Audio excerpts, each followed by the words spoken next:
নমস্কার, আপনাদের সঙ্গে আমি সৈকত শুরু করছি আজকের এই সময় অনুষ্ঠান। আজকের এই সময় অনুষ্ঠানটা একটু অন্যরকম। কোনো রাজনৈতিক নেতাদের নিয়ে তর্ক বিতর্ক নয়, কোনো রাজনৈতিক আকচি নয়, সম্পূর্ণ তথ্য নির্ভর যুক্তি ব্যাখ্যার ওপরে আজকে 1 ঘন্টার অনুষ্ঠান। আজকে একটু কেন অন্য পথে হাঁটলাম সেটা আগে আপনাদেরকে পরিষ্কার করি।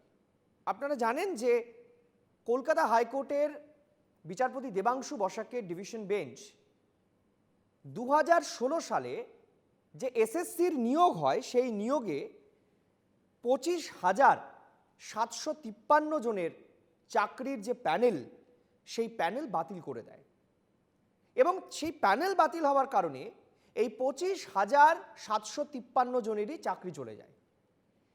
এখন প্রশ্ন ওঠে যে 25,753 জনই তো আর অযোগ্য নন। এসএসসি বলছে, অর্থাৎ এসএসসির বর্তমান বোর্ড বলছে, বর্তমান আধিকারিকরা বলছেন বা চেয়ারম্যান বলছেন যে 5,000 সামান্য কিছু, 5,000 বা তার সামান্য কিছু হচ্ছেন অযোগ্য বা বেআইনিভাবে তারা নিয়োগ পেয়েছেন। সেটার বিভিন্ন ব্যাখ্যা রয়েছে। ওএমআর একেবারে ওএমআরে কেলেঙ্কারি করা, র্যাঙ্ক জাম্প করা, সংরক্ষণ নীতি না মানা ইত্যাদি ইত্যাদি অনেক অভিযোগ রয়েছে, প্যানেল বহির্ভূতভাবে নিয়োগ হওয়া। কিন্তু তাহলে বাকি যে 20,000, প্রায় 20,000 তারা তো যোগ্য। এসএসসির বর্তমান চেয়ারম্যান বলছেন সেটা তার পক্ষে বলা এই মুহূর্তে সম্ভব নয়। আর সেটা বলতে গেলে যে বাকি যে প্রায় 20,000 তারা যোগ্য, তার জন্য নতুন প্রসেসের মাধ্যমে যেতে হবে। এবার সাধারণ প্রশ্ন মনে কি আসছে যে যদি একটা প্যানেল, প্রায় 26,000 লোকের প্যানেল বাতিল হয়ে যায়, তাতে যদি 6,000, প্রায় 6,000 যদি অযোগ্য হন, তাহলে বাকিরা সবাই যোগ্য। এবার যোগ্যরা প্রশ্ন তুলছেন যে আমরা যোগ্য কেন? এই অযোগ্যদের কারণে, রাজ্য সরকারের গাফিলতির কারণে, এসএসসির গাফিলতির কারণে, দুর্নীতির কারণে আমাদেরকে ভুক্তভোগী হতে হবে। তারা সুপ্রিম কোর্টে মামলা করলেন, রাজ্য সরকারও মামলা করলেন, এসএসসিও মামলা করলেন। বললেন আমরা যোগ্যদের নিয়োগ দিতে চাই। কি করে সম্ভব? যোগ্য অযোগ্যর বিচার কিভাবে হবে? তার জন্য তো ওএমআর লাগবে, অর্থাৎ পরীক্ষার খাতাটা লাগবে। সিবিআই বলছে, এসএসসিও বলছে যে পরীক্ষার খাতাটা দেখে এই বিভাজনটা হবে যে কারা যোগ্য কারা অযোগ্য, সেটাকেই নষ্ট করে দেওয়া হয়েছে। তাহলে কি করে বাঁচবেন? সুপ্রিম কোর্টে এসএসসি বলছে আমরা যোগ্যদের চিহ্নিত করতে পারবো, অথচ সাংবাদিক বৈঠকে এসএসসির বর্তমান চেয়ারম্যান বলছেন আমরা যোগ্য কারা এই মুহূর্তে বলা সম্ভব নয়, আমরা তাই নতুন পদ্ধতির মাধ্যমে নিয়োগে যাব, নতুন করে নিয়োগ করব, তখন যোগ্যরা স্থান পেয়ে যাবেন। তাহলে আসল জায়গাটা দাঁড়ালো যোগ্য অযোগ্যর এই দ্বিধা ধোঁয়াশার মধ্যে আসলে প্রায় 20,000 যোগ্য শিক্ষক তারা অঝরে কাঁদছেন। এই যে গোটা চক্রটা, এই যে যা বোঝালাম আপনাদেরকে আমি, এই যে পুরো আইনি প্রক্রিয়া, এটা বা এই দফতরে, এই এসএসসির দপ্তরে, স্কুল সার্ভিস কমিশন, এই দফতরে যিনি দীর্ঘদিন চেয়ারম্যান পদ সামলেছেন, এমনকি মমতা বন্দ্যোপাধ্যায়ের আমলেও, সেই ব্যক্তি অর্থাৎ এসএসসির প্রাক্তন চেয়ারম্যান চিত্তরঞ্জন মণ্ডল আজ আমাদের অনুষ্ঠানে রয়েছেন। আমি প্রথমেই আজকের অনুষ্ঠানে স্বাগত জানাই চিত্তরঞ্জন মণ্ডল, এসএসসির প্রাক্তন চেয়ারম্যান আমাদের অনুষ্ঠানে রয়েছেন। আপনাকে স্বাগত জানাই চিত্তরঞ্জন বাবু।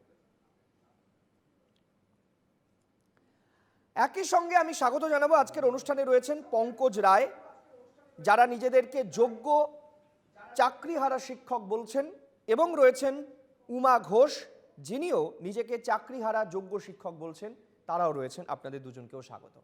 আমি আজকে প্রথমেই চলে আসতে চাইব চিত্তরঞ্জন মণ্ডলের কাছে। চিত্তরঞ্জন বাবু, আমি প্রথমেই আপনাকে যে প্রশ্নটা দিয়ে অনুষ্ঠান শুরু করতে চাইব, আমি জানতে চাইব যে পদ্ধতিটা কি? একজন চাকরি প্রার্থী বা একজন যখন কেউ পরীক্ষা দেন, এসএসসির চাকরির জন্য পরীক্ষা দেন, সেই পদ্ধতিটা কি, কিভাবে পরীক্ষা হয়, এবং সেই ওএমআর কোথায় রাখা থাকে, কতদিন পর্যন্ত এই ওএমআর সংরক্ষণ করে রাখা যায়, এবং সেখানে দুর্নীতি যা হয়েছে সেটা কিভাবে হয়েছে বলে আপনার মনে হচ্ছে? আমি বলি যে প্রথমে আমি আলাদা করব কি করে, এক একটি ছেলে বা মেয়ে যারা চাকরি প্রার্থী তাদের একটা শিক্ষাগত যোগ্যতা আছে। সাধারণভাবে সিলেকশন প্রসেসে তার উপর খানিকটা ওয়েট দেওয়া হয়। একটা থাকে, আরেকটা থাকে ইন্টারভিউ, তাছাড়া একটা পরীক্ষা করা হয়। পরীক্ষাটা লিখিত পরীক্ষাও হতে পারে বা ওএমআর শিটের মাধ্যমেও হতে পারে বা দুটোর মিশ্রণেও হতে পারে। আগে যেগুলো হতো, প্রথমে একটা ছাঁকনি হতো যারা টেট পাস করেছেন কিনা, তারপরে সেগুলো ওএমআর হতো, তারপর সাবজেক্টের লিখিত পরীক্ষা হতো। পরবর্তীকালে দেখা গেল যে যখন সিলেকশনটা ভাগ করা হলো 5 to 8 মানে আপার প্রাইমারি, 9, 10, 11, 12 এইভাবে ভাগ করা হলো। আমাদের সময় যেটা হয়েছিল সেটা টোটালি গুণগতভাবে পুরোটাই তফাৎ। কারণ একটু পরিষ্কার করে বলি, সময় যেহেতু আছে, একটি শিক্ষক যখন, আমাদের সময় যেটা আমরা ভেবেছিলাম যে একটি শিক্ষক যখন স্কুলে জয়েন করবেন তিনি 5 থেকে 12 বিশেষ করে উচ্চ মাধ্যমিক যেগুলো আছে তিনি সব ক্লাসেই পড়াবেন, হায়ার ক্লাসেও পড়াবেন, কিছু কিছু লোয়ার ক্লাসে ক্লাস নিতে হবে। তখন শিক্ষকতারগুলো ভাগ ছিল অনার্স, পিজি আর পাস, এইভাবে ভাগ ছিল। এবং শিক্ষকের ইয়েগুলো নির্দিষ্ট মানে রেশিওতে ভাগ করা থাকতো।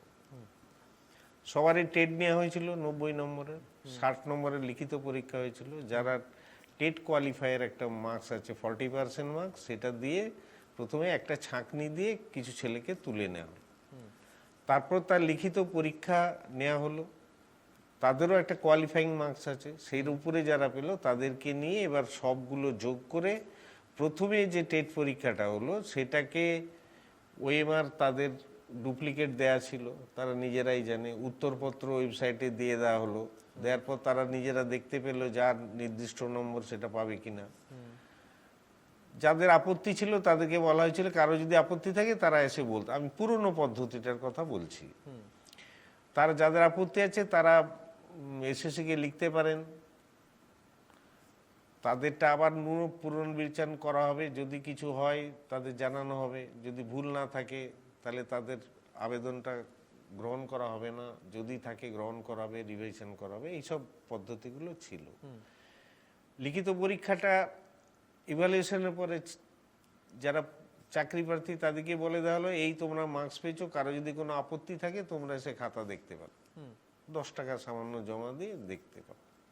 তারা দেখে যেত, কেউ যদি আপত্তি করতো সঙ্গে সঙ্গে সেগুলোকে নিয়ে আমরা একটা বোর্ড বসিয়ে দেখাতাম। তার যদি তার দাবিটা যদি সঠিক হতো, তার যা ইভ্যালুয়েশন পুনর্মূল্যায়ন হয়ে যা আসতো সেটা যোগ করে জানিয়ে দেওয়া হতো ক্যান্ডিডেটকে। এইভাবে প্রতিটা স্টেপে আমরা চেয়েছিলাম যে স্বচ্ছভাবে নিয়োগটা হোক।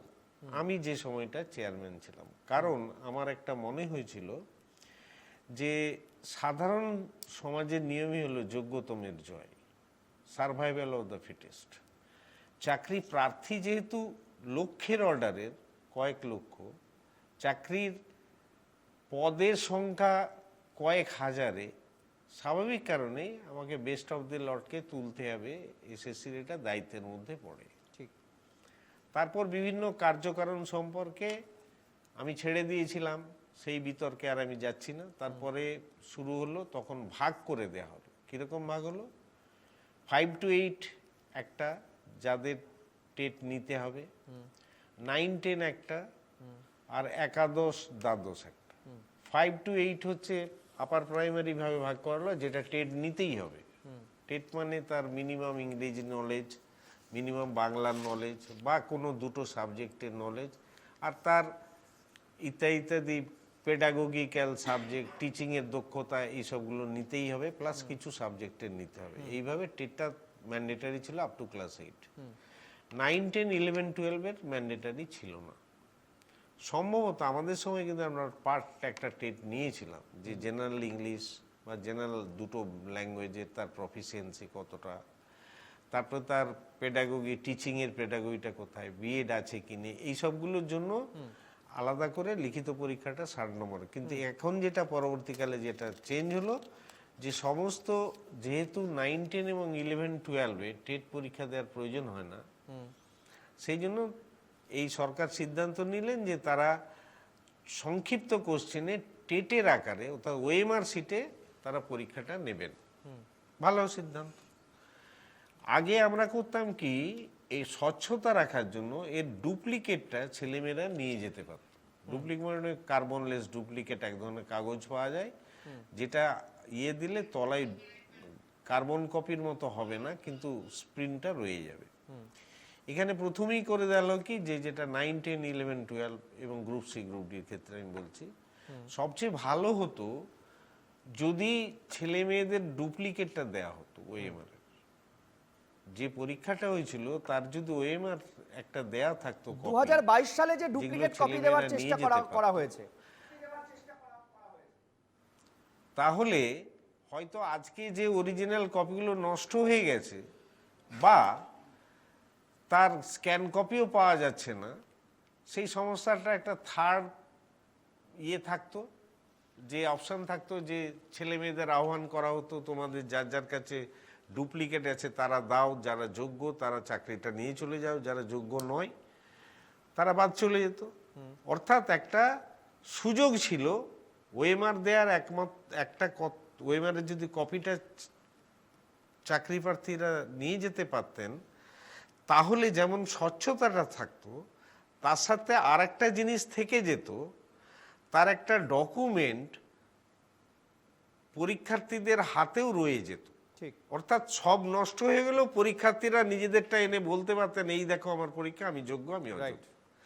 সেটার কোনোটা না করার ফলে এই সমস্যাটা এতখানি মানে কঠিন হয়ে গেছে। আজকে যদি ধরুন অরিজিনালটা না থাকে, স্ক্যান কপি না থাকে, আমি যা শুনতে পাচ্ছি এসএসসি বিভিন্ন জায়গা থেকে, এসএসসি নাকি স্ক্যান কপিও নেই আর অরিজিনাল কপিও নেই। এখন একটা পরীক্ষা নিচ্ছে একটা রেসপন্সিবল অর্গানাইজেশন, সে কোনোটাই রাখবে না, এটা হয়।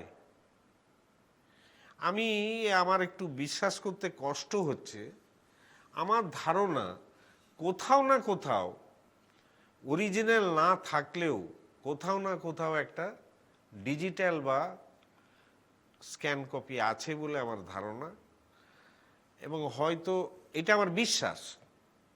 কারণ এগুলো যদি পুরোটা নষ্ট করে দেওয়া হয়, তাহলে কিন্তু এসএসসি জানে যে তার একটা সমস্যায় পড়তে হবে। এখন যেটা হয়েছে, কতগুলো তো ডিস্টিংক্টলি যে সংস্থা করছিলেন বের করে ফেলেছেন ডিস্টিংক্টলি কারা 2 নম্বরই পথে চাকরিটা পেয়েছে, সেগুলো বাদ দিলে বাকি যেটা রইল, বলছে যে সিবিআই কেন করছে। এটা তো সিবিআইয়ের কাজ নয়। কে যোগ্য কে অযোগ্য সেটা বলতে পারে একমাত্র স্কুল সার্ভিস কমিশন, দ্বিতীয় কারো বলার ক্ষমতা নেই। কোর্ট পারবে না, সে জানে না কি পরীক্ষা দিয়েছে, কি কোশ্চেন ছিল। সিবিআই জানে না কি কোশ্চেন ছিল, কি তার সে কি করেছে, তাহলে সেই কাজটা কি করেছে, তুমি যেগুলো যোগ্য বলেছো তার মধ্যে থেকে ফ্যালাসিয়াসলি যেগুলো ইনকনসিস্টেন্ট হয়েছে সেটাকে সে বের করেছে। সে কিন্তু যোগ্য অযোগ্য ফারাক করতে পারেনি। যাকে তুমি যোগ্য বলে ডিক্লেয়ার করেছো তাদের ফ্যালাসির অভাবে সেগুলো যোগ্য নয়, সেটুকুকেই সে বের করেছে। বাদ বাকি যেটুকু পড়ে আছে ওর মধ্যে যোগ্যও আছে অযোগ্যও আছে। কিন্তু এসএসসি বলতে চাইছে কি, আমি এই সিদ্ধান্তে কেন এলাম, কারণ তারা যদি মনে করতেন যে ইনকনসিস্টেন্সির জন্য সিবিআই 5,000 বা 8,000 হোয়াট এভার ইট মেবি যদি অযোগ্য বা তারা নিয়ম না মেনে হয়ে থাকে, সেগুলো তো বাদ যাবেই। বাকি যেটা পড়ে রইল তার মধ্যে যদি সবগুলোই যোগ্য হয়, তাহলে স্কুল সার্ভিস কমিশন সার্টিফাই করুক যে 19,000 আমার যোগ্য, আমি দাবি করছি, এবং আমার বিভিন্ন অভিজ্ঞতা সার্কামস্ট্যান্সিয়াল এভিডেন্স থেকে আমি বলছি আমি একটু শোনানোর চেষ্টা করি। যে সাংবাদিকরা যখন প্রশ্ন করেছিলেন সিদ্ধার্থ মজুমদারকে যে আপনি যাদেরকে অযোগ্য বলছেন তাহলে রেস্ট অফ অযোগ্য বাকিরা সবাই যোগ্য, কি উত্তর দিয়েছিলেন? তারপরে কিন্তু সুপ্রিম কোর্টে মামলা হয়েছিল এবং সুপ্রিম কোর্টে গিয়ে এসএসসি বলেছে আমরা যোগ্য অযোগ্য পার্থক্য করতে পারবো। ঠিক তার দুদিন আগে কি বলেছিলেন সিদ্ধার্থ মজুমদার, শুনুন কি বলেছিলেন। 5300 জন অযোগ্য এটা আপনারা বলছেন হরতাল, বাকিরা যোগ্য এটা বলছেন না কেন? না দেখুন, এইটা বলবার একটা সিলেকশন প্রসেস হয়েছে। একটা সিলেকশন প্রসেস হওয়ার পরে বারে বারে হলফনামা দিয়ে এরা যোগ্য এরা যোগ্য এরা যোগ্য বলা যায় না। অযোগ্যদের চিহ্নিতকরণ করে তাদের বাদ দেওয়াটাই আমার যা জানা আছে সেটাই পদ্ধতি। সব যোগ্যকে মানে সব পুরো ক্যান্ডিডেট লিস্টকে চেক করা সেটা নতুন সিলেকশন পদ্ধতি হয়ে গেল, সেটা কিন্তু নর্মাল প্রসিডিওর নয়, এই দাবিটা ওঠে না। একটা জিনিস স্যার, আপনি বলছেন যে এই যে বাকি 19,000 রয়েছেন তারা যোগ্য না অযোগ্য সেটা বলা আপনাদের পক্ষে সম্ভব না নয়। যোগ্য না, আমরা তো যোগ্যই ধরে নেব, কিন্তু আপনি শংসাপত্র দিতে বললে সেটা আমি এক্ষুনি বসে দিতে পারবো না। তাহলে আমাকে কিন্তু বাকি 19,000 জনের সমস্ত যে প্যারামিটার্স আমাকে মিলিয়ে আবার দেখি। আমি চিত্তরঞ্জন বাবুর কাছে আসবো। চিত্তরঞ্জন বাবু, আপনি বলছেন যে যোগ্য কারা এটা একমাত্র বলতে পারে এসএসসি, একমাত্র এসএসসি, এটা সিবিআই আদালত কারোর পক্ষে বলা সম্ভব নয়, কারণ এই অ্যাসেসমেন্টটা একমাত্র এসএসসি করেছে। আর এসএসসির চেয়ারম্যান যিনি এই মুহূর্তে চেয়ারে বসে রয়েছেন, মানুষের করের টাকায় মাইনে নিচ্ছেন, তিনি বলছেন এটা আমার পক্ষে করা সম্ভব না, আমি বলতে পারবো না। তার কারণ আছে, ব্যাপারটা হচ্ছে প্রসেসটা তো 16 সালে হয়েছে, আমার ঠিক মনে নেই সিকোয়েন্সিয়ালি কে পরপর চেয়ারম্যান হয়েছে। এখন কার আমলে যে অরিজিনাল কপিগুলো নষ্ট করা হলো বা স্ক্যান কপিটা নষ্ট করা হলো সেটা আমি জানি না। ওনার আমলে হয়েছে কি তার আগের আমলে হচ্ছে, বহু পরিবর্তন হয়েছে শুনেছি, কিন্তু সেটা আমার মনে নেই কারা কারা ছিলেন। এখন ধরুন এর দায়ভারটা কিন্তু এসএসসিকে নিতে হবে, অস্বীকার করে লাভ নেই। যিনি নৈতিক দায়িত্ব তো বটেই, এবং কোর্টের বিচারে কি হবে সেটা আমি জানি না, আমি আইনজ্ঞ নই, কিন্তু নৈতিক দায়িত্ব হচ্ছে যে যার আমলে এই ঘটনাগুলো ঘটছে তাকেই নিতে হবে। কারণ তিনি যখন চার্জটা নিয়েছিলেন, নিয়ম হচ্ছে চার্জ ট্রান্সফারের সময় যখন একজন হস্তান্তরিত হয় একজনের দায়িত্ব অন্য একজনের দায়িত্বে, সেখানে কিন্তু একটা আন্ডারটেকিংস দিতে হয় যে আমি সমস্ত বুঝিয়ে পাইলাম। কাজে সেই দায়ভার কিন্তু উনি নৈতিক দায়ভার এড়াতেই পারবেন না, কোনোভাবেই পারেন না, নাম্বার ওয়ান। এটা শুধু ওনার জন্য নয়, যে কোনো জায়গায় কোনো একটা রেসপন্সিবল জায়গার যিনি পরিচালনা করেন তার পদ রিটায়ার করে গেলে বা আগে অবসর নিলে নতুন যিনি আসেন, একটা চার্জ ট্রান্সফার বলে একটা কথা থাকে এবং সেখানে কাগজে লেখা হয়, দুজন সই করেন, এটা কিন্তু একটা পত্র। এটার অর্থ হচ্ছে যে এই দায়িত্ব সব কিছু আমি বুঝিয়ে পাইলাম। উনি যেহেতু কোন সিকোয়েন্সের কত নম্বরে জয়েন করেছেন সে আমি জানি না, ওনারও কিন্তু চার্জ হ্যান্ডওভার হয়েছে ওনার হাতে। নৈতিক দায়িত্ব ওনার অবশ্যই আছে। আইনগত দিক থেকে কতটা দায়ী আমি যেহেতু লয়ে এক্সপার্ট নই, আমি সেটা বলতে পারবো না। নৈতিক দায়িত্ব ওনার আছেই, নাম্বার ওয়ান। আর 2 নম্বর আছে, এখন যে বলছেন, যা আপনাদের কথাতে শুনলাম, সুপ্রিম কোর্টে ওনারা বলেছেন যে আমরা যোগ্য অযোগ্য আলাদা করতে পারব। তার মানে আবার কি সেই চর্বিত চর্বণ বলবেন ওই 5,000 যেটা সিবিআই প্রমাণ করেছে ওইটা হচ্ছে অযোগ্য আর বাকিগুলো যোগ্য? কিন্তু সেখানে তো নয়। প্রশ্নটা হচ্ছে তাই যদি হতো, অর্থাৎ আমার যেটা মনে হচ্ছে কোথাও একটা যেন অভাব আছে, যে প্রকাশ করার অভাব আছে, যে সত্যিটা কি সেটা বলার সাহস নৈতিকতা আছে কিনা আমার যথেষ্ট সন্দেহ আছে। কাজে কাজে এমন নয় তো, এখানে প্রশ্ন উঠছে বিভিন্ন জায়গায় যে কিছু যোগ্য প্রার্থী নিশ্চয়ই আছে, এতে কোনো সন্দেহ নেই। সেটা কত পরিমাণ আমি বলতে পারবো না। তাদের আড়াল করে অযোগ্যদের ঢাল করা হচ্ছে, যোগ্যদের ঢাল করা হচ্ছে না তো।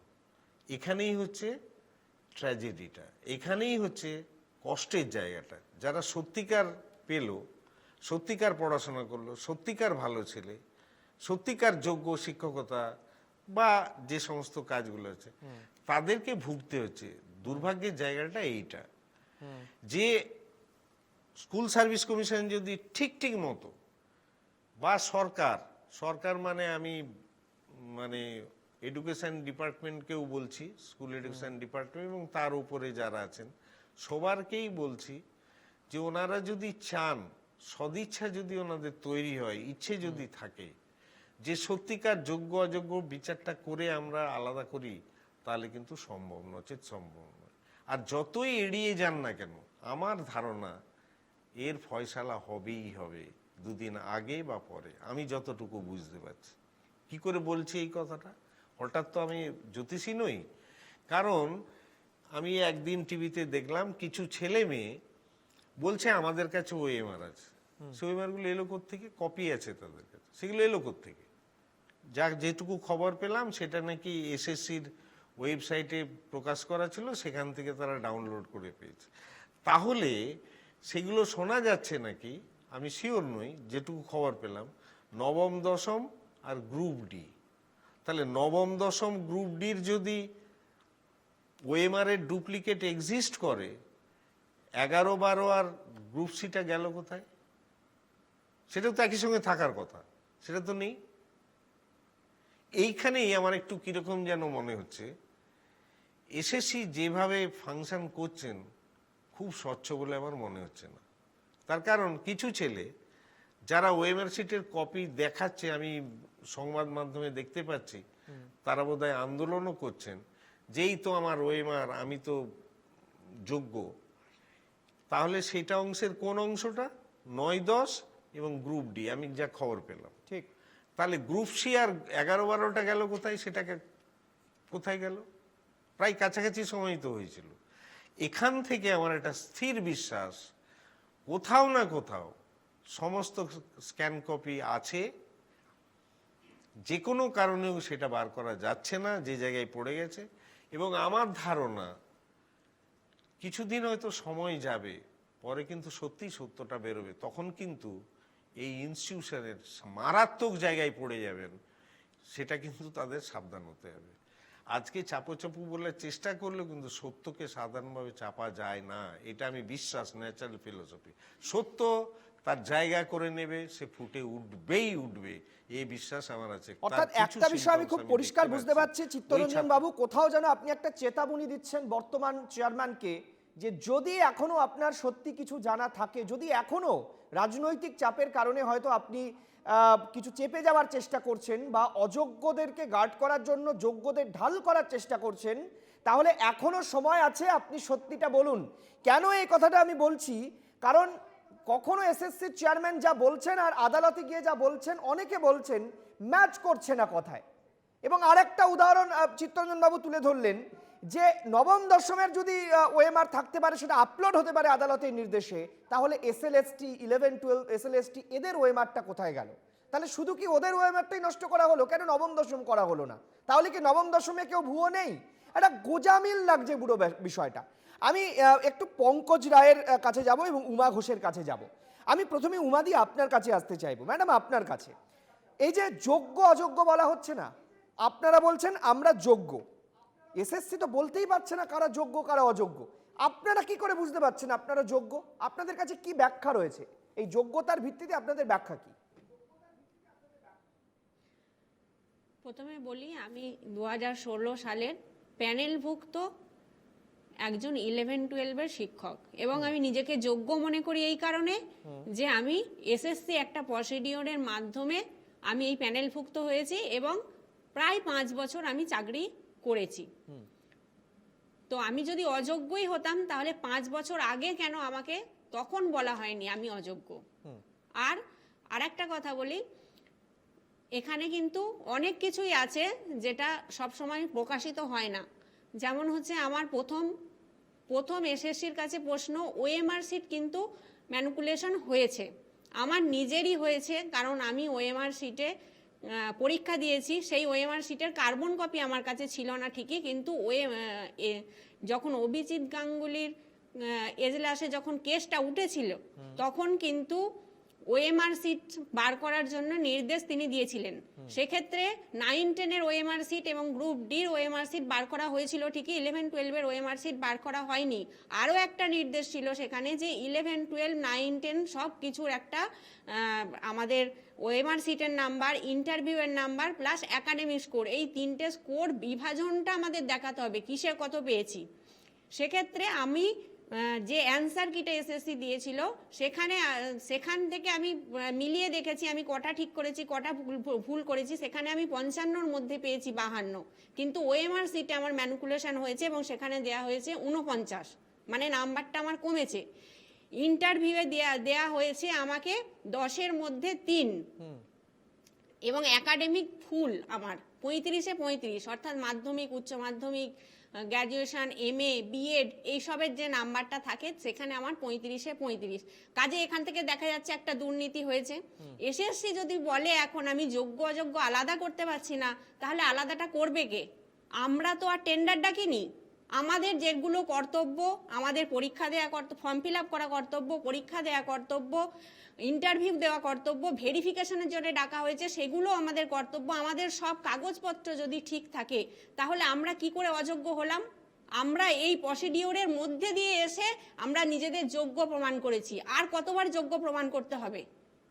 উনি যদি যোগ্য অযোগ্য পার্থক্য করতে না পারেন তাহলে আর কে পারবে? তাহলে তো উনি নিজেই অযোগ্য এই সিটটার জন্যে। উনিই তো করবেন, উনিই তো বলবেন কারা যোগ্য কারা অযোগ্য। দুর্নীতি যখন হয়েছে, প্রমাণিত, যখন দুর্নীতি প্রমাণিত, কোর্টে, হাইকোর্টে প্রমাণিত, এবং আমার ক্ষেত্রেও সেটা প্রমাণিত, ওএমআর ম্যানিপুলেশন হয়েছে।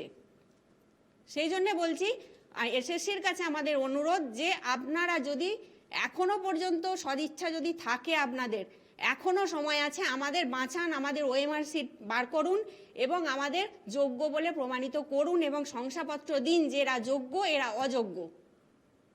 কারা যোগ্য কারা অযোগ্য একমাত্র আপনিই ঠিক করতে পারেন এর মাধ্যমে।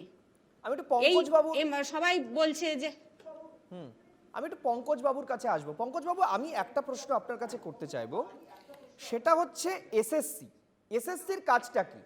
এসএসসির কাজ হচ্ছে আপনার পরীক্ষা নেবে, পরীক্ষা নেওয়ার পর আপনার যাবতীয় ডকুমেন্টেশন সেখানে হবে, সব রকমের তথ্য তার কাছে আসবে এবং সে বিচার করে দেখবে যে আপনি একজন যোগ্য ক্যান্ডিডেট, এবং তারপর সে পর্ষদকে, মধ্যশিক্ষা পর্ষদকে বলবে যে এই ব্যক্তিকে আমি সুপারিশ দিলাম, মানে আমি এনাকে রেকমেন্ড করলাম, আপনি বা গভর্নমেন্টকে তিনি বলবেন, পর্ষদকে বলবেন যিনি নিয়োগকর্তা, যে আপনি এনাকে এবার অ্যাপয়েন্টমেন্ট দিন।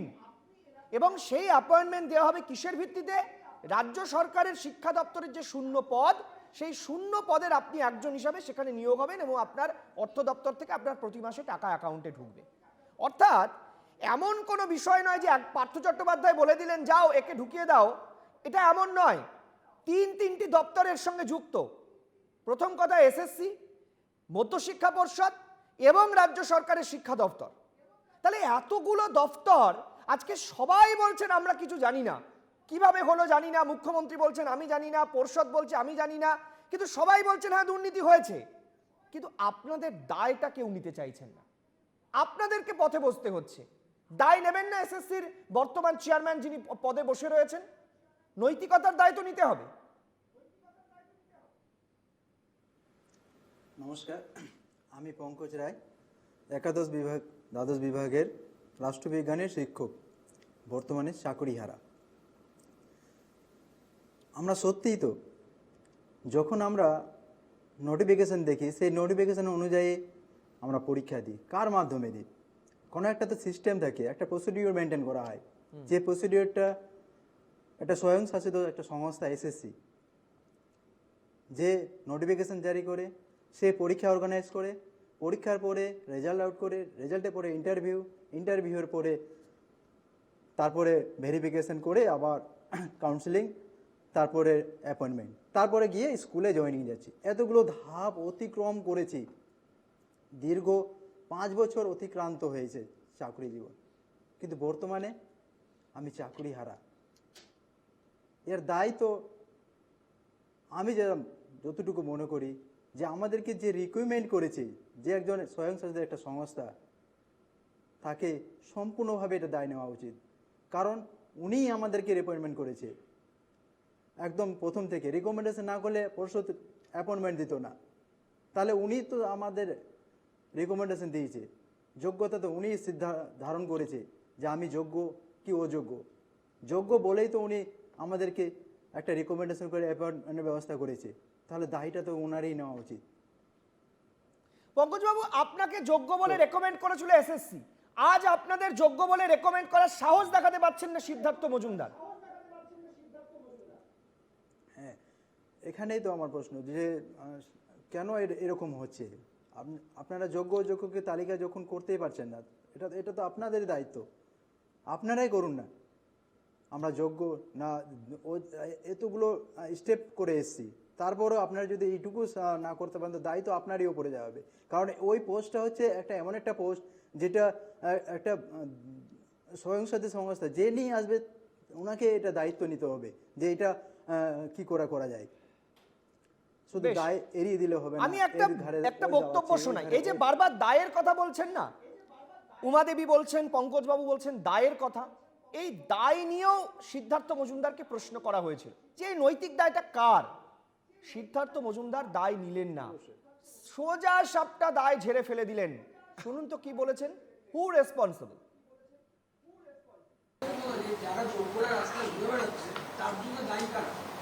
দেখুন, এই প্রশ্নের জবাব দেওয়ার জন্য আমি আজকে প্রেস কনফারেন্স করিনি। দায়িত্ব অ্যাসাইন করবার ব্যাপার এখানে নেই।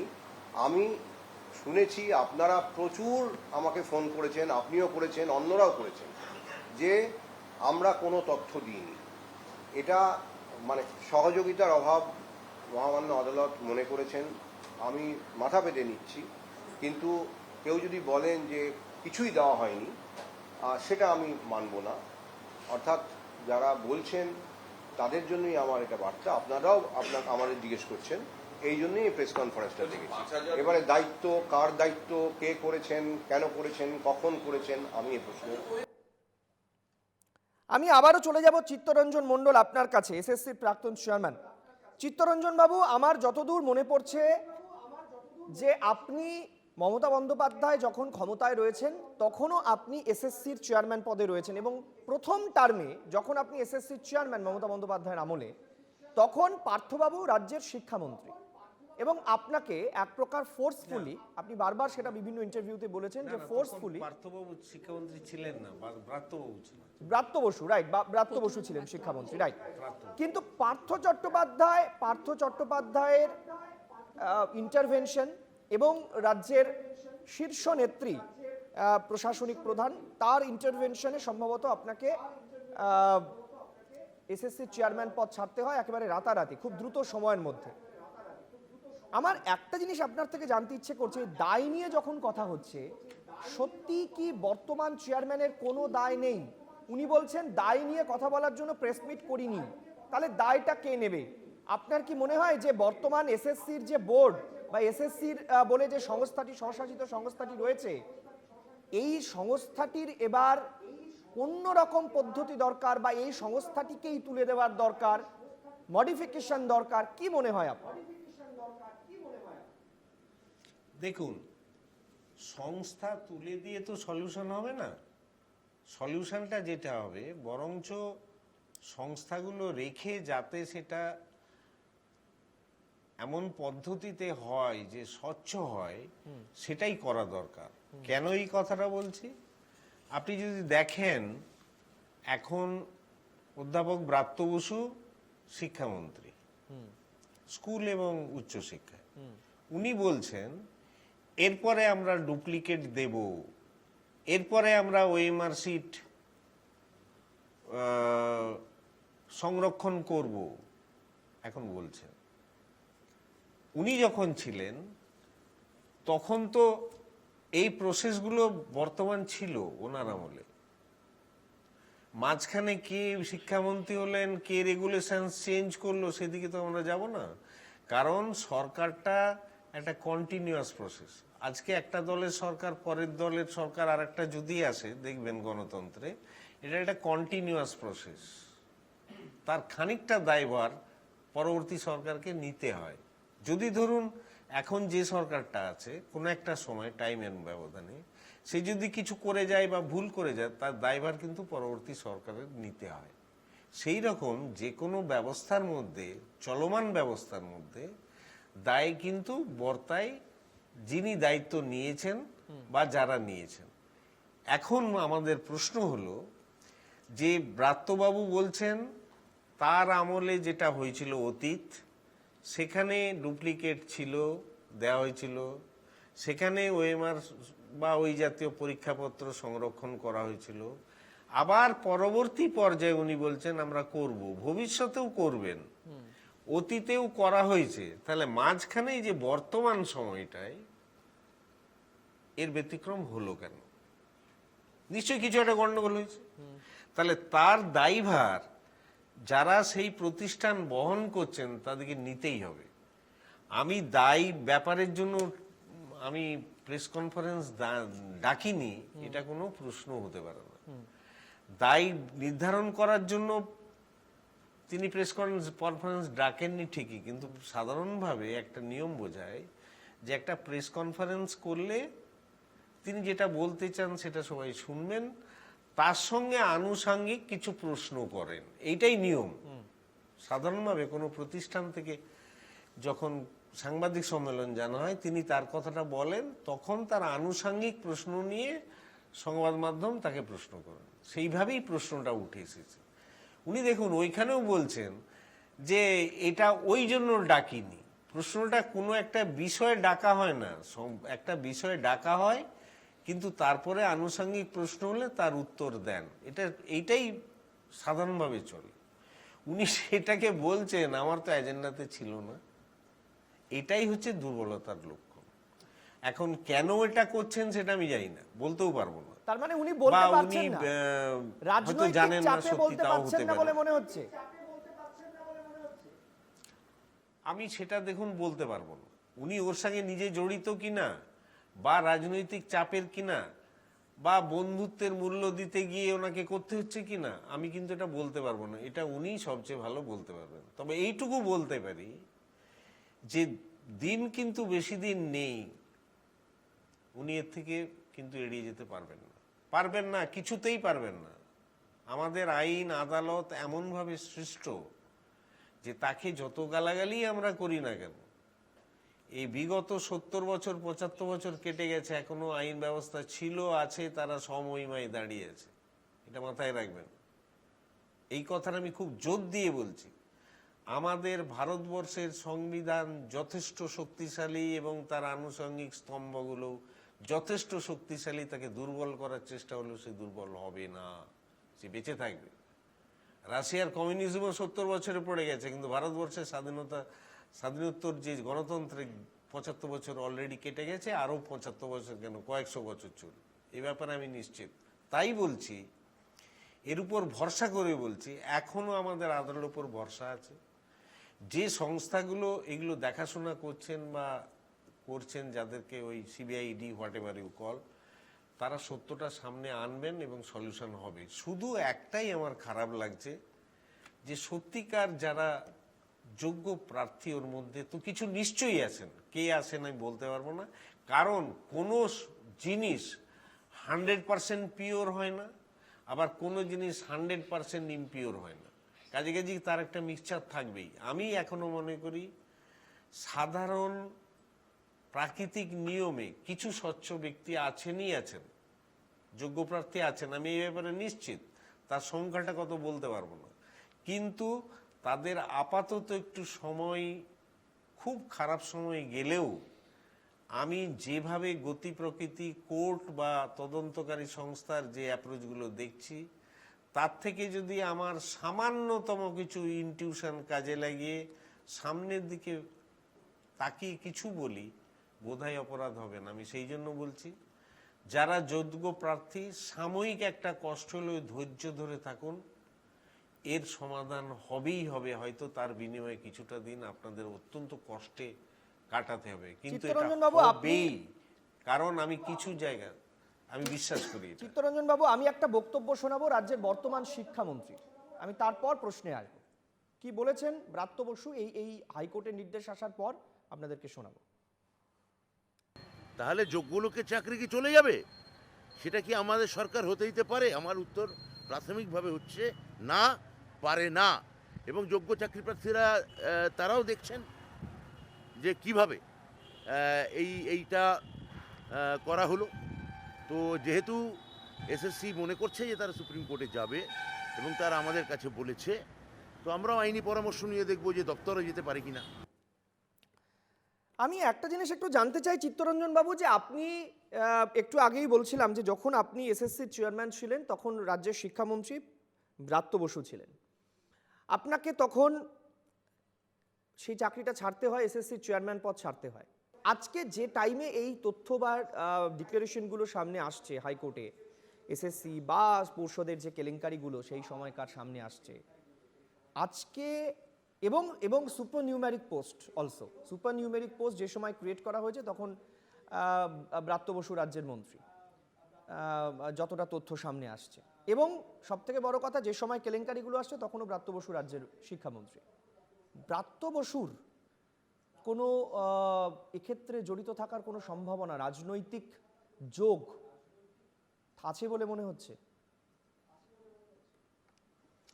দেখুন, এটা আমার পক্ষে বলা খুব শক্ত, এটা আমার পক্ষে বলা সম্ভব নয়। তবে উনি যে বক্তব্যটা রাখলেন সেটা মনে হচ্ছে যে সুপ্রিম আমাদের হাইকোর্টের রায়ের পরেই বোধহয় উনি এই বক্তব্যটা রেখেছেন। উনি একটা কথা বললেন যে আমরা কোনোভাবেই যোগ্য প্রার্থীদের চাকরি থেকে বঞ্চিত করব না। এটা তো পৃথিবীর কোথাও বলা যায় না যে যোগ্য প্রার্থীদেরকে তুমি সরিয়ে দাও, এটা বলা যায় না। এটা একটা ট্রিভিয়াল স্টেটমেন্ট বলেই মনে হচ্ছে। যদি উনি এটা সত্য মনে করেন তাহলে ওনার কিন্তু দায়ভার এসে যায়, কে অযোগ্য কে যোগ্য নয় সেই বিচারের দায়িত্ব ওনার কাছে এসে যায়। এটা ওনাকে নৈতিক দায়িত্ব এসে যায়।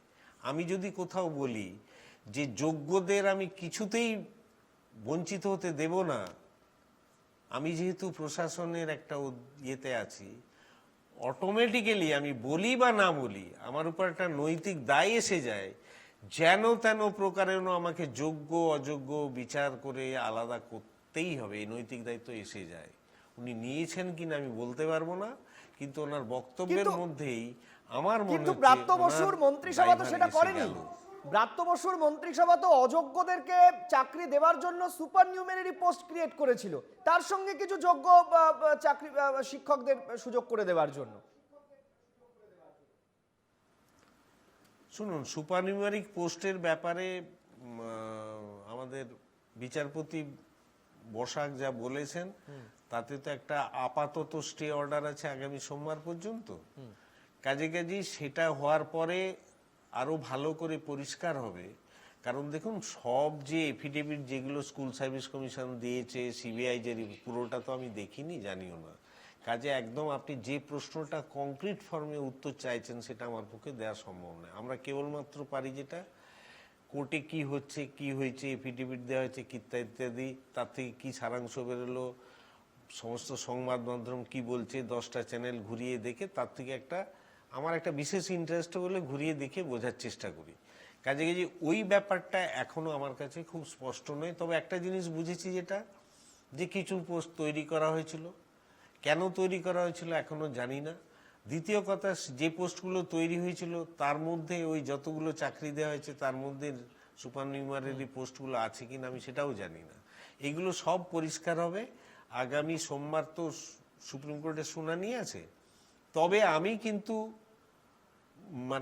আমি এই ব্যাপারে আমার স্থির বিশ্বাস, ভুল হলে আমি খুব কষ্ট পাবো, যে এর একটা নির্ণয় হবেই হবে যোগ্য অযোগ্য। আপনি বলছেন যোগ্য চাকরি প্রার্থীরা সুযোগ পাবেন।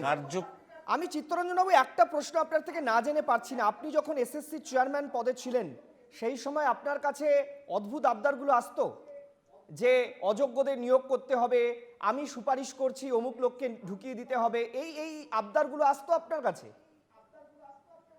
না, দেখুন, একটা জিনিস অনেক দিন আমাদের মনে রাখতে হবে। ধরুন চাকরি প্রার্থীর সংখ্যা কয়েক লাখ, সেখানে পদের সংখ্যা কয়েক হাজার। তাহলে ক্রাইসিস আছে। ক্রাইসিস থাকলে এই ধরনের অনুরোধ আবদার আওয়াটাই স্বাভাবিক। কিন্তু আমাকে মাননীয় মুখ্যমন্ত্রী পরিষ্কার করে বলে দিয়েছিলেন যে একদম স্বচ্ছভাবে যোগ্যতম ব্যক্তিদের নিয়েই আপনি করবেন, তাছাড়া চাকরি দেবেন।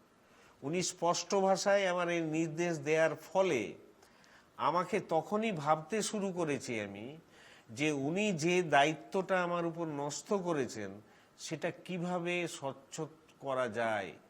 তখনই আমাকে ভাবনা চিন্তা শুরু করতে হয়। তখনই আমাকে ভাবতে হয় যে আমাকে ওএমআর সিট ডুপ্লিকেট ছেলে মেয়েদের দিতে হবে, নাম্বার 1। নাম্বার 2, খাতা দেখার পরে তাদের খাতা দেখতে দিতে হবে যে অসন্তুষ্ট হবে।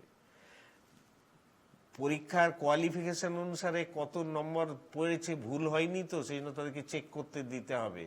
3টে চেক করার পরে তার মানে 3টে আপনি বলছেন সংখ্যা আপনার যোগ কাছে করে একবার দুবার টোটালটা হলেও দিয়ে এসছে, এই ধরনের আবদার আপনার কাছে এসছে কিন্তু আপনি হ্যাঁ, রাখেননি। আসবে তো, সেটা তো স্বাভাবিক, সেটা ভেরি স্বাভাবিক। সেটাই তো বললাম, সেই উত্তরটাই দিলাম।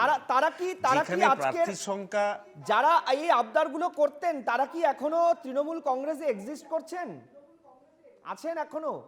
দেখুন সেগুলো আমার এখন মনে নেই, আর এলেও আমি ওইগুলোকে ইম্পর্টেন্সই দিতাম না, কারণ আমি জানি আমার মুখ্যমন্ত্রী আমাকে, তখনকার মুখ্যমন্ত্রী আমাকে কিন্তু সেই বলেছিলেন মুখ্যমন্ত্রী যে তো আপনি সবাই স্বচ্ছভাবে পাল্টে গেছেন করবেন। বলে বলছেন চিত্তরঞ্জন বাবু, সবাই বলছেন, বিরোধী সে আমি একজনে বলতে বলছেন পারবো সেই না। মুখ্যমন্ত্রী পাল্টে গেছেন। হতে পারে, আমি কিন্তু বলতে পারবো উনি আমাকে যা বলেছিলেন আমি সেটা ধরেই করেছি। কাজে তখন যদি আমাকে চাপ কেউ দেওয়ার চেষ্টা করতো আমি তোয়াক্কাই করতাম না, কারণ জানি আমার হেড অফিস থেকে বলা আছে যে স্বচ্ছভাবে করবে। না, আপনি কি আমাকে চাপ আজকের দিনে দিতেও কেউ বিশ্বাস পারতো করেন না। যে যে ওটা- নির্দেশ আপনাকে সেই সময় মুখ্যমন্ত্রী দিয়েছিলেন, আজ 2011 সালে ক্ষমতায় এসে, এবং এই সময়ও যখনও দুর্নীতিগুলো হয়েছে তখনও মুখ্যমন্ত্রী এসএসসি চেয়ারম্যানদের একই নির্দেশ দিয়েছিলেন, এটা আপনার বিশ্বাস? এটা তো উচিত, এবং যদি দিতেন তাহলে হয়তো এই ঘটনা ঘটতো না। তাহলে কিন্তু দায়ভারটা পুরোটা এসে তো প্রতিষ্ঠানের উপর, এবং তাকে শাস্তি দিতে বেশি দিন সময় লাগতো না, 1-2 মাস 3 মাসেই শেষ হয়ে যেত সব। যেহেতু আমি জানি না আইনে, আমি বিশেষজ্ঞ একটুখানি নই। আপনাকে থামাতে হচ্ছে চিত্তরঞ্জন বাবু, এই মুহূর্তের একটা বড় খবর আমাদের কাছে এসছে, রাজ্যপালের বিরুদ্ধে শ্লীলতাহানির অভিযোগ। এই মুহূর্তে সবচেয়ে বড় খবর, রাজ্যপালের বিরুদ্ধে শ্লীলতাহানির অভিযোগ। এই মুহূর্তে আমাদের সঙ্গে রয়েছেন আমাদের এক্সিকিউটিভ এডিটর রজত শুভ্র মুখোটি, তিনি রয়েছেন এই মুহূর্তে রাজ্যের মন্ত্রী শশী পাজার সঙ্গে। আমি প্রথমে রজতদার কাছে জানতে চাইবো, রজতদা কি বলছেন তৃণমূল কংগ্রেসের নেত্রী তথা রাজ্যের মন্ত্রী? সৈকত, দেখো, এই মুহূর্তে দাঁড়িয়ে পশ্চিমবঙ্গের রাজনীতিতে আজকের এই মুহূর্তে দাঁড়িয়ে সব থেকে বড় খবর এটাই। এবং আর কিছুক্ষণের মধ্যেই রাজভবনে আসতে চলেছেন প্রধানমন্ত্রী। তিনি আগামীকাল পশ্চিমবঙ্গের বিভিন্ন জেলায় তার 3টে সভা রয়েছে। তার আগে এত বড় একটা ঘটনা যেটা রাজ্যের রাজনীতিকে রীতিমতো কাঁপিয়ে দিয়েছে। আমার সঙ্গে এই মুহূর্তে আছে রাজ্যের মন্ত্রী শশী পাজা। দিদি, আপনার কাছে প্রথম বক্তব্য, যে কিভাবে দেখছেন আপনারা গোটা বিষয়টাকে? আমরা এক কথায় বলি যে আমরা লজ্জিত, এবং মহামান্য রাজ্যপাল আজকে তার চেয়ার, তার যে দায়িত্ব, তার যে একটা চেয়ারের একটা গরিমা, সবটাই নষ্ট করে দিয়েছেন। ধূলিসাৎ কি করে তিনি ভাবলেন ক্ষমতার জোরেতে এই কথাগুলো, এই ঘটনাগুলো বেরোবে না? এটা তো প্রথমবার হয়নি শ্লীলতাহানি, নিশ্চয়ই অনেকবার হয়েছে, আর না পেরে সে বেরিয়ে এসছে বলছে, সাহস যোগান করে। তার মানে তার উপরে চাপাচাপি হয়েছে, ভয় দেখানো হয়েছে। কি আপনি ভাবুন, রাজ্যপাল রাজভবনে এই ঐতিহাসিক, আমি আর ইতিহাসও টানছি না, আমি শুধু ভাবছি এই অসামাজিক কাজের সঙ্গে রাজ্যপালও লিপ্ত। আর তিনি সন্দেশখালি ছুটছিলেন, তিনি নারীর সম্মানের কথা বলছিলেন, নারী শক্তির কথা বলছিলেন, নারীর অপমান হওয়া উচিত নয়, তৃণমূল কংগ্রেসের বিরুদ্ধে বলছিলেন, শাস্তির কথা হচ্ছে। এবার কি হবে আপনি ভাবুন। আমরা এক কথাই বলি যে গভর্নরকে মনোনীত করে এবং কেন্দ্র সরকারের সায় থাকে, কেন্দ্র সরকারের দলটাকে ভারতীয় জনতা পার্টি, মহামান্য রাষ্ট্রপতি তিনি মনোনীত করেন রাজ্যপালকে। এবং এটা অলিখিত নিয়ম যে নিশ্চয়ই যে কেন্দ্রের সরকারের যে পলিটিক্যাল পার্টি, সে কিন্তু তার মানসিকতা যেরকম রাখবে তাদের প্রতি, সেই দলের প্রতি, সেরকমই মনোনীত করেন। তাহলে বিজেপি এবার জবাব দাও যে তোমার মনোনীত রাজ্যপাল আজকে বঙ্গে এই কাজটা করেছেন, বিজেপি কি বলছে শুনতে হবে তো। না, আপনারা কি এই রাজ্যপালকে সরানোর দাবি তুলবেন? দেখুন, আমাদের নেত্রী বলুক। আমরা প্রথমে নিশ্চয়ই এই মেয়েটি, এই মহিলা যে হেড স্ট্রিট থানায় গেছে তার বিচার সে পাবে, এবং তার যে 164 ডেপোজিশন এসব করতে হয়, তার শারীরিক পরীক্ষা হবে, তার মানসিক অবস্থাটা কি সেটা দেখতে হবে। এতটা মেকানিক্যাল হয়ে গেলে হবে না, এটা সাংঘাতিক ব্যাপার। তার কি পরিস্থিতি ছিল আজকে সেটা বেরিয়ে এসছে, তার যে কি পরিস্থিতি সেটা আমাদের দেখতে, এগুলো দেখার পরে নিশ্চয়ই আপনারা গণমাধ্যম রয়েছেন, গণ আন্দোলন হবে। দিদি এর পেছনে আবার এক শ্রেণীর মানুষ তারা আবার মনে করছেন যে তার টাইমিং, প্রধানমন্ত্রী আজকে আসছেন, সেই সময় দাঁড়িয়ে এই মহিলা হেয়ারস্ট্রিট থানায় যাচ্ছেন, এর পেছনে কি কোনো রকম ভাবে রাজনীতির গন্ধ খুঁজে পাচ্ছেন? কিন্তু আবার মহিলার উপরে নির্যাতন হয়েছে, নিশ্চয়ই তার আগে সে বলার চেষ্টা করেছে, সেটা হয়নি। আজকে প্রধানমন্ত্রী আসছেন, রাজভবনে থাকছেন, তাই বলে আজকে তিনি গেছেন এটা এত ছোট করবেন না। তার উপর রজতদা, আমি এখানে একটা জিনিস জানতে চাইবো যে তাহলে প্রধানমন্ত্রী যখন রাজভবনে আসবেন, তৃণমূলের ডেলিগেশন টিম তারা কি রাজভবনে আসবেন, প্রধানমন্ত্রীর কাছে এই অভিযোগ তুলবেন? তার মান সম্মান রয়েছে, তার ইজ্জত রয়েছে, তার উপর যে কি কষ্ট গেছে। এখন বরং এই সময় প্রধানমন্ত্রী আসছেন, প্রধানমন্ত্রী তাকে আশ্বস্ত করুক যে হ্যাঁ তোমার ন্যায় তুমি পাবে, এটার বিচার হবে, সেটা বলুক। মানে আপনারা চাইছেন যে প্রধানমন্ত্রী এই মহিলার সাথে ইন্টারঅ্যাক্ট করুন? আমি কি চাইছি তা নয়, এটা তো তার মধ্যে থেকে কি আসে সেটা দেখবেন, বাংলার মানুষ দেখবেন। তা সেও তো শক্তি স্বরূপা, সেও তো শক্তির একটা রূপ, সেও তো মহিলা, বঙ্গজননী, দেশ কি বেটি তিনি তো বলেন। এখন তিনি যদি ওই মণিপুরে যেমন পৌঁছননি, মণিপুর নিয়ে ৭৯ দিন লাগলো কিছু একটা বলতে, মণিপুর, সেই ক্ষেত্রে যদি এখানেও তাই করে তাহলে তো খুবই দুর্ভাগ্যজনক। আর রাজ্যপালের বিরুদ্ধে স্টেপ নেবেন না।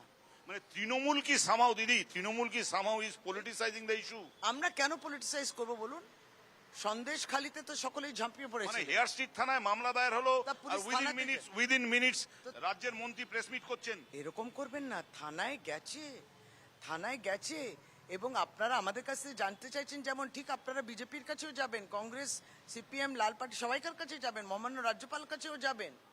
নিশ্চয়ই আমরা তো বলবো না একটা মহিলা আক্রান্ত হয়েছে, সে রাজভবনে থাকে, অস্থায়ী কর্মী, সে তার স্থায়ীকরণ চেয়েছিল, তার কতদিন দিনের পর দিন তার বিনিময়ে তাকে শরীরটাকে দিতে হলো। আপনি ভাবতে পারেন কত ভয়ানক, সাংঘাতিক। সৈকত, আমি তোমার কাছে ফিরে যাচ্ছি। একটা জিনিস কিন্তু বোঝা যাচ্ছে যে দ্বিতীয় দফার ভোট হয়ে গেছে, মঙ্গলবার তৃতীয় দফার ভোট। তার আগে রাজভবনের এই যে ঘটনা, যে অভিযোগ উঠেছে যে রাজ্যপালের বিরুদ্ধে, এবং আমরা শশীবাজার বক্তব্য যা শুনতে পেলাম যে রাজ্যপালকে মনোনীত করে বিজেপি এবং বিজেপিকেই এর জন্য জবাবদিহি করতে হবে, এবং প্রধানমন্ত্রী আসছেন আগামীকাল, তার তিনটে সভা আছে, এবং মুহূর্তের মধ্যে তৃণমূল কংগ্রেসের পক্ষ থেকে এই প্রেস আমি একটা জিনিস তোমার থেকে না জেনে পাচ্ছি না। দীর্ঘ সাংবাদিকতার জীবনে এই ধরনের অভিযোগ আমরা কখনো শুনিনি যে স্বয়ং রাজ্যপালের বিরুদ্ধে শ্লীলতাহানির অভিযোগ উঠেছে রজতদা। কিন্তু এটা আমরা দেখেছি যে যখন সুপ্রিম কোর্টের প্রাক্তন বিচারপতি অশোক গঙ্গোপাধ্যায়, তিনি রাজ্য মানবাধিকার কমিশনের চেয়ারম্যান পদে ছিলেন, তার বিরুদ্ধে এই ধরনের অভিযোগ উঠেছিল। না, রজতদার সঙ্গে আমাদের যোগাযোগ বিচ্ছিন্ন হয়েছে, আমরা অবশ্যই এই খবরে থাকবো, পরবর্তীতে আমরা আরো বিস্তারিত জানার চেষ্টা করব। আমি শুধু একটা বিষয় একটুখানি উমা ঘোষের কাছে চলে যেতে চাইবো।